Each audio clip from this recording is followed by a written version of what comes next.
Hey there, Randy Walker here, and I want to talk a little bit about Pete Sampras and the book that I published by Steve Flink called Pete Sampras Greatness Revisited.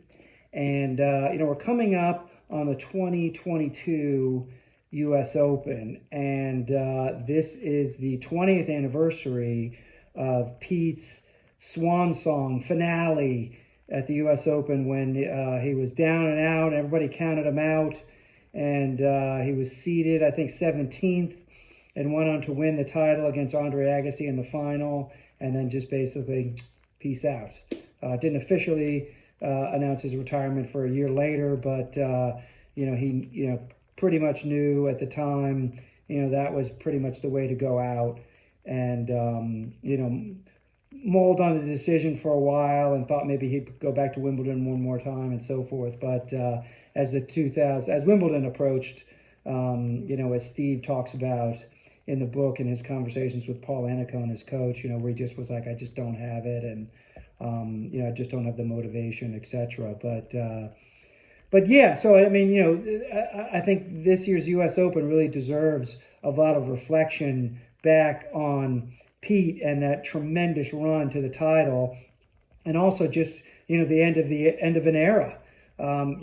Pete is definitely regarded as the greatest American tennis player who ever lived, and after his era ended, in 2003 officially, when he announced his retirement, there was this great on-court retirement ceremony with Pete on the court with his baby son, and walking around the court and so forth. And of course, Andy Roddick won that U.S. Open in 2003, the first in the post Pete Sampras era. But after that, there's been no American man that has won a major championship. So, it's pretty interesting these last 20 years since Pete retired.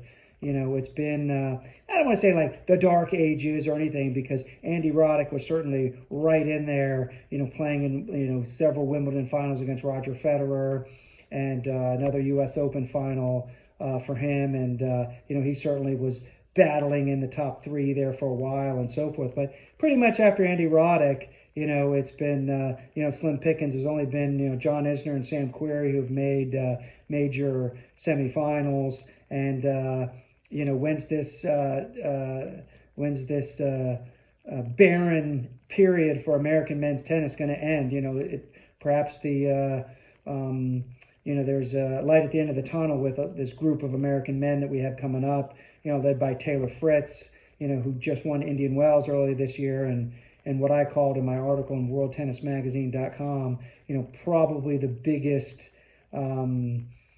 tournament win by an American man in the post Andy Roddick era. But anyway, 2022 U.S. Open, 20th anniversary of Pete Sampras' swan song. But also what you can read about in this book, Pete Sampras' Greatness Revisited by Steve Flink, is probably one of the most important tournaments in the career of Pete Sampras was actually 10 years before that. So it's the 30th anniversary of the 1992 U.S. Open, which was Pete Sampras playing against Stefan Edberg.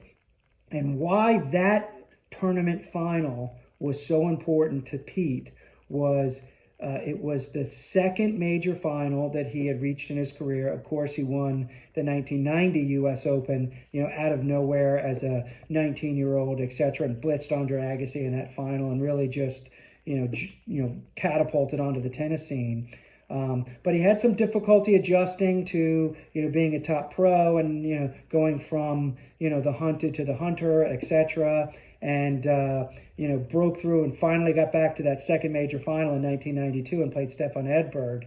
And, he kind of gave up in the final. I mean, he just didn't dig deep enough to win that final against Stefan Edberg. That's what Pete felt like, is that, he let that final go and he didn't want it bad enough, etc. And he just felt horrible after that final and just felt the indignity of losing just really got to him. And that's one of the things I think is, the sign of a great champion is, just hating to lose and hating that feeling of losing.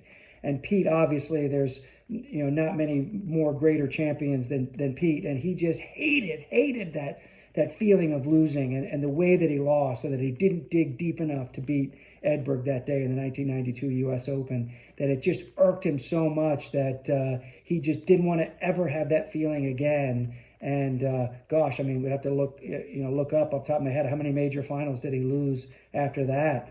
Maybe one, two, but I think one. Gosh, we'll have to Google that. But I mean, he just had such an amazing record and won 14 major titles in all. But 30-year anniversary of that, important psychological U.S. Open for Pete Sampras that catapulted him to his other 13 major championships. And then, of course, 20-year anniversary of Pete going off with a mic drop and beating Andre Agassi in the 2002 U.S. Open. So as the 2022 U.S. Open starts, think of those anniversaries. Why don't you go buy Steve's great book, Pete Sampras Greatness Revisited, a Hall of Famer writing about a Hall of Famer, and read that on your summer reading as you gear up for the 2022 U.S. Open, which